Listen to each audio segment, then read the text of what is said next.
Hi, I'm Megan. Welcome to today's reading of The Final Bite by Naomi Valkyrie, presented by Itsy Bitsy Book Bits. Join me for Chapter 1. The rules set by the gods. 1. You have 3 days to choose a mate. 2. You cannot use your powers to directly influence your potential mate. Example, no love potions, mesmerizing, mind control, etc. 3. You can only choose one person. Once you've chosen, your path is set. If the potential mate rejects you, you go back to purgatory. 4. You must reveal the truth of the challenge to your potential mate. Day 1. Every 10 years, the gods choose a paranormal being who has been unjustly killed and gives them a second chance at life. This cycle, I, Quinnlan Trinity, am the chosen one. At the stroke of midnight, I materialize inside a shabby motel room. It's officially Halloween, and I have 3 days to find a mate, or it's back to the monotony of the afterlife for me. Looking around the room, I cringe. It's not the luxury I was used to in my former life, but since all of that wealth and power got me killed, maybe it's for the best the gods didn't drop me in some place fancy. At least the room is clean, if a bit dusty, and I have a roof over my head. Walking over to the bed, I open the single piece of luggage the gods sent here for me. I am relieved to see they left me 3 outfits since, for some reason, they felt it necessary to drop me off naked. I sense a trickster god was in on that decision. There's also a wad of cash. It's not a lot, but I suppose I should be grateful they gave me this much. It'll keep me from having to waste time searching for ways to provide for myself and give me a fighting chance to accomplish my goal. With several hours until sunrise, I pull on a pair of black jeans, a black t-shirt, and a pair of boots, then snag the antiquated room key off the small table by the door. I need to get a look around to see what I have to work with before daylight. It's not that I'll burst into flames at sunlight, contrary to popular belief about vampires, but it will give me a nasty sunburn within minutes, which means I have to make the most of the early morning darkness. After locking the door behind me, I shove the key into my pocket and take in my surroundings. Trees loom behind the motel, their leaves patchy where they are shedding for autumn. The air is still, and there are no cars in the parking lot. In fact, I'm fairly certain this place is abandoned. No traffic passes on the 2-lane road that goes by the building. It's as I feared. I am truly in the middle of nowhere. How am I supposed to find a mate in this nothingness? First things first, I head into the woods to hunt down a rabbit or two. It's not my favorite blood source, but it'll get me by. Once satisfying my hunger, I pick a direction and start walking. There has to be some sort of civilization around here. Deeper into the woods, I smell a familiar scent, wolf shifters. Skirting around the boundary lines of their territory, I continue on my quest to find proof of life. As long as I keep out of their domain, there shouldn't be any trouble. Surprisingly, the woods aren't as thick as I thought on this side, and I emerge behind some houses.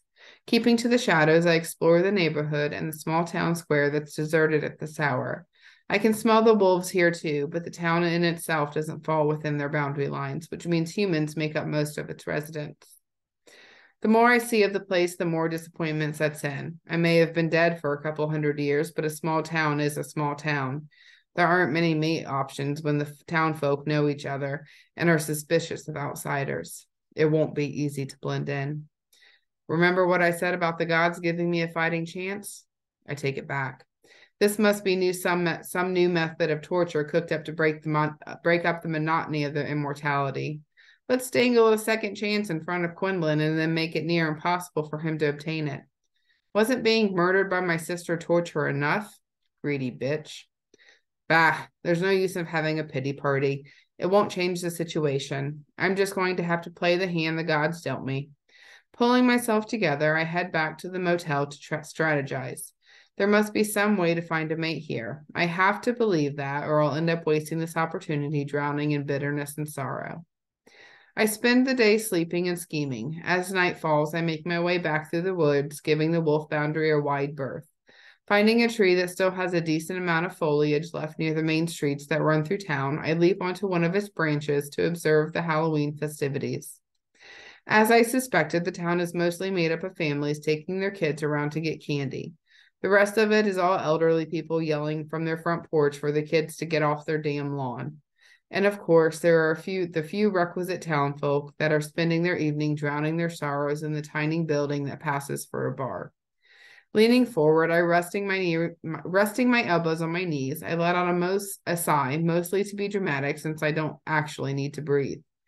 I'm almost down one day and I've got nothing to show for it. Determined not to give up, however, I waited out for a couple more hours. I'm about to call it a night and go back into the woods to hunt for a snack when I see a figure in the shadows slinking along the road that leads out of town. This is the first potentially interesting thing that's happened. Silently, I leap from the tree branch to the roof of the building next to it. Continuing along the rooftops, I keep the lone figure in my sight, curious where a person might go alone here in the middle of Halloween night. Maybe there's a private party happening somewhere. A private party might mean more potential mates. More likely a bunch of teens getting drunk in the woods, but I'm trying to keep myself positive here. When I run out of rooftop, I prepare to jump onto another tree branch and follow that way as long as I can. But voices approaching halt my progress. Then I smell them. Wolves. Now, one would think that being a vampire, I'd be down with a bit of violence, yet that's not who I am.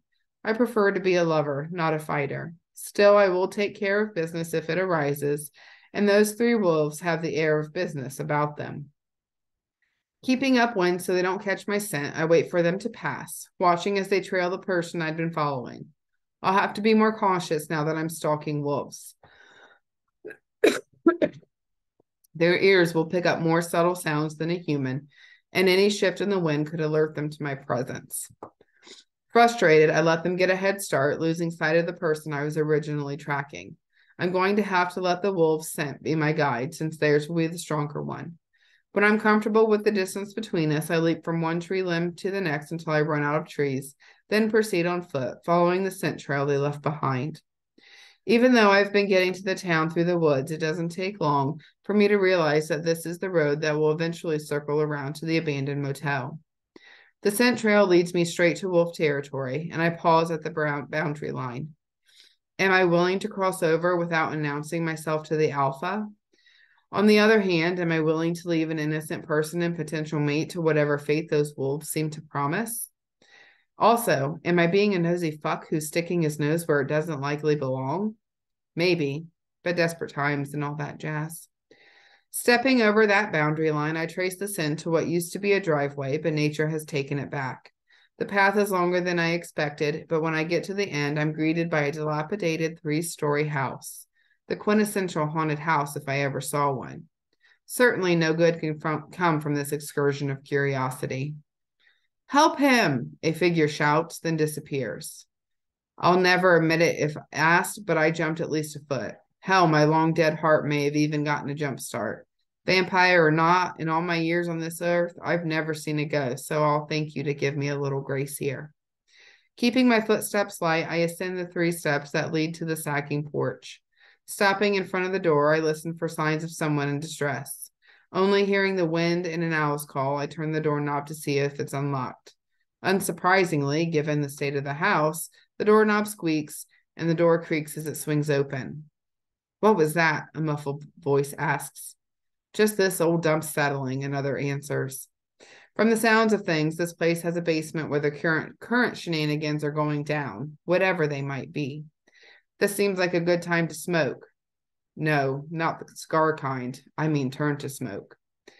Letting my physical form dissolve, I seep down through the floorboards. Not only can I hover undetected in the shadows, the wolves won't smell me in this form either. Yeah, I know what you're thinking. Why didn't he smoke out while trailing the wolves in the first place? Because it takes a ton of energy to maintain this form, and I haven't fed enough to sustain it for a long period of time, smarty pants.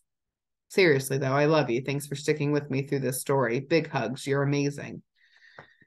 From where I'm hovering, I see one wolf still in his human form, raising his arm, hand in a fist. No, he's had enough. We're not supposed to kill him. Just send a message. Shifting my position, I can see a body crumpled on the floor. How can I see when I'm in smoke? Don't worry about it. The body is the person I was initially following. I can tell by the orange shirt with the black cat design on it. Come on, let's get out of here. Go for a run, one wolf says, leading the other two up the stairs and out the back door of the house. Part of me wants to go after the bastards, but the other part of me doesn't want to leave this poor soul laying here wounded. He's in terrible shape, might even have internal injuries or bleeding. Picking up the unconscious man as gently as I can, I put on some speed and take him back to the motel. Laying him on the bed, I look down at him. The first thing I notice outside of his injuries is that he's got the cute nerd thing going for him, complete with black framed glasses. As much as I want to pay attention to that, I need to figure out what to do. If I give him my blood to heal his injuries, that means I'm choosing him as a mate. We've never met, never talked. I know nothing about him, but as unsure as I am, I'm not willing to let him die. Biting my wrist, I watch blood well up. Dripping it into his mouth, I seal my fate.